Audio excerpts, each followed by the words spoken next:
Assalamualaikum warahmatullahi wabarakatuh.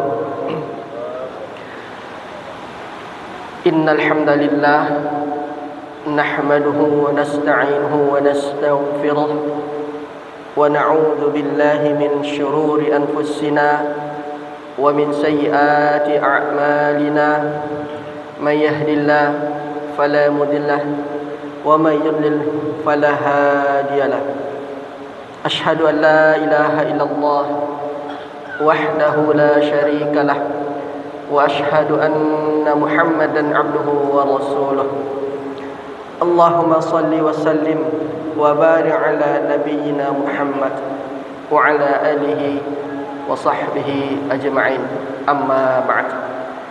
Bapak Ibu jamaah salat asar yang dirahmati Allah Azza wa Jalla, tak bosan-bosannya kita memuji Allah Subhanahu wa taala, memanjatkan syukur kepada Allah Subhanahu wa taala yang telah mencurahkan, memberikan nikmatnya, karunia-Nya kepada kita semua, sehingga kita diberikan kelapangan, kemudahan untuk bisa menapakkan kaki kita di masjid yang kita cintai ini dalam rangka at-taqarrub ilallah, atau mendekatkan diri kepada Allah Subhanahu wa taala.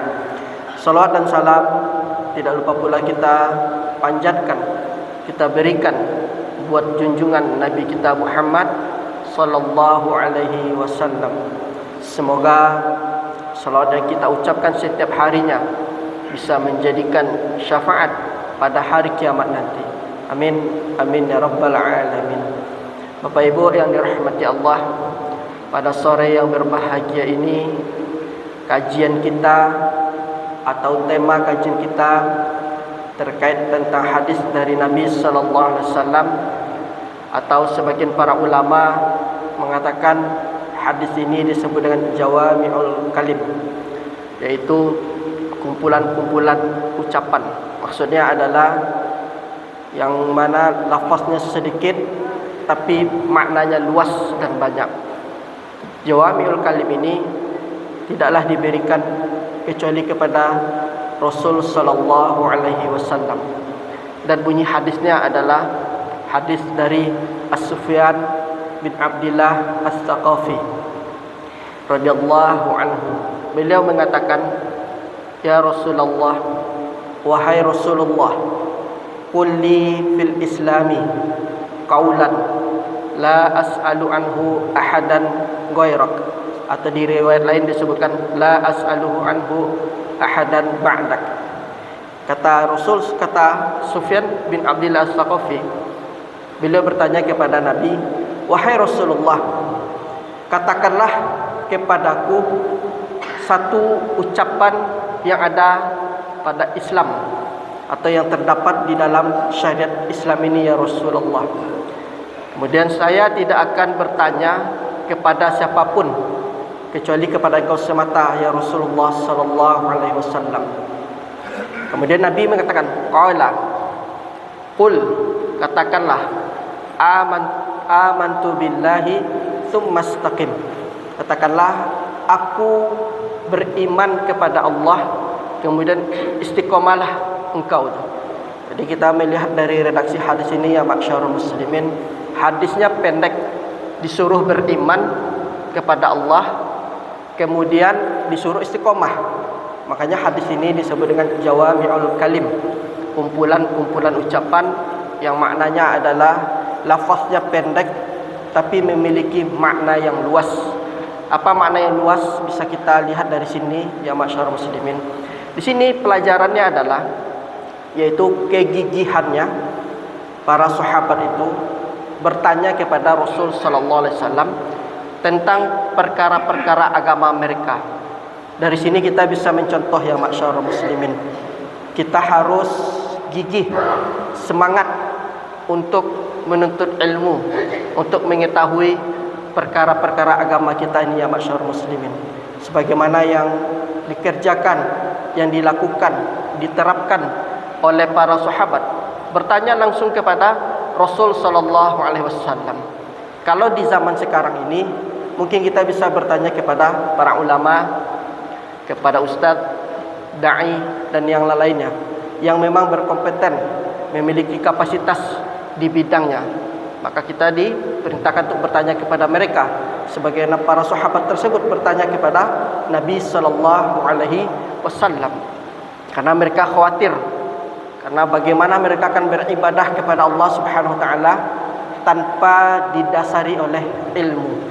Karena yang namanya ibadah itu, ya masyarul muslimin, harus dibarengi, diikuti dengan ilmu, dan mengikuti dengan, yaitu mengikuti sunnah Nabi sallallahu alaihi wasallam.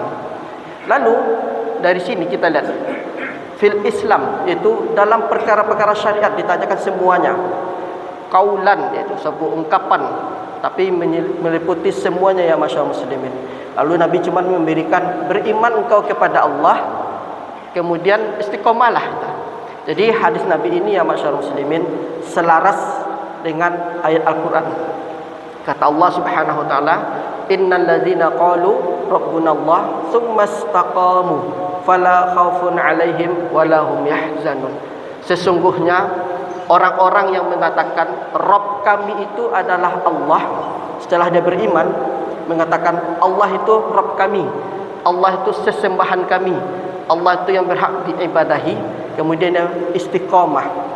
Lantas apa karakter dari orang-orang yang istiqomah di jalan Allah ini, ya masyarul muslimin? Sebagaimana yang Allah katakan dalam surah Al-Ahqaf ayat 31 tadi, fala khaufun 'alaihim wala hum yahzanun. Maka mereka itu tidak ada rasa takut dan tidak pula bersedih dengan perkara-perkara yang dahulu maupun dengan yang akan datang. Mereka tetap istiqomah di jalan Allah Subhanahu wa taala. Yang penting ibadah kepada Allah Subhanahu wa taala. Tidak peduli apakah apa yang terjadi, apa yang menimpa dari diri mereka. Yang penting mereka istiqomah beribadah kepada Allah Subhanahu wa taala. Kemudian bagaimana kita menerapkan beriman kepada Allah Subhanahu wa taala?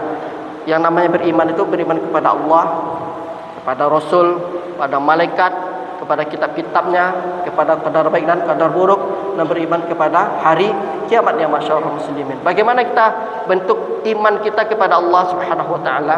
Yang pertama, kita harus mengimani Allah dari sisi rububiyahnya. Apa itu rububiyah? Rububiyah itu adalah perbuatan Allah. Bahwasanya Allah itu Al-Khaliq, Maha Pencipta. Bahwasanya Allah itu Al-Malik, Maha menguasai. Bahwasanya Allah itu Al-Mudabbir, yaitu yang mengatur segalanya. Jadi kalau kita mengimani Allah Subhanahu wa taala harus dari sisi rububiyahnya. Kemudian mengimani Allah juga dari sisi uluhiyahnya, peribadatan. Jadi kita tidak boleh beribadah dan tidak boleh memalingkan ibadah kepada selain Allah Subhanahu wa taala. Kemudian kita juga beribadah kepada apa yang Allah sampaikan tentang nama-namanya dan sifat-sifatnya yang mulia, tanpa di dalamnya ada perubahan, tanpa ada takwil di dalamnya, tanpa ada memikirkan sesuatu tentang nama-nama dan sifat Allah.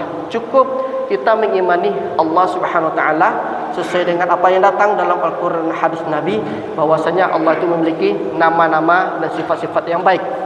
Itu adalah bentuk dari beriman kepada Allah Subhanahu wa taala. Kemudian setelah kita beriman kepada Allah, kemudian Nabi sallallahu alaihi wasallam tsumastaqim, kemudian istiqomahlah engkau.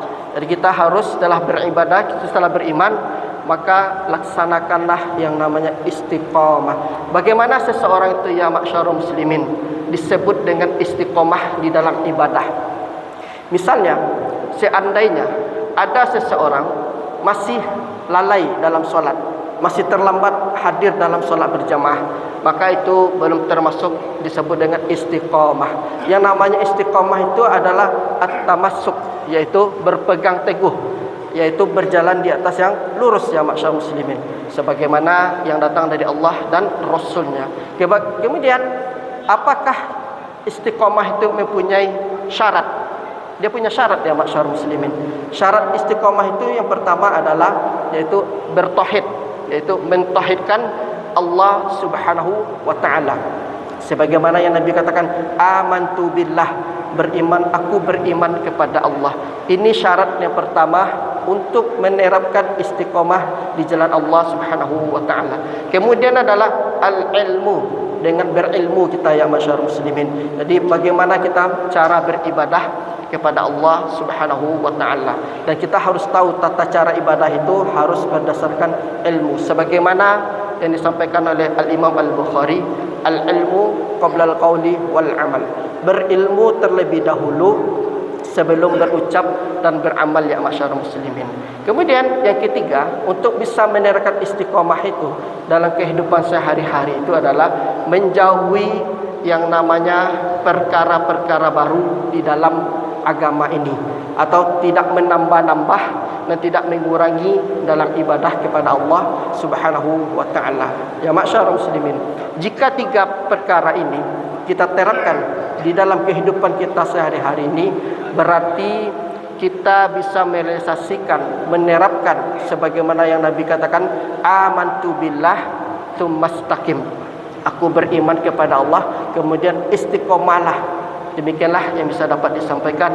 Semoga ada manfaat kita semua. Kita tutup dengan kafaratul majlis.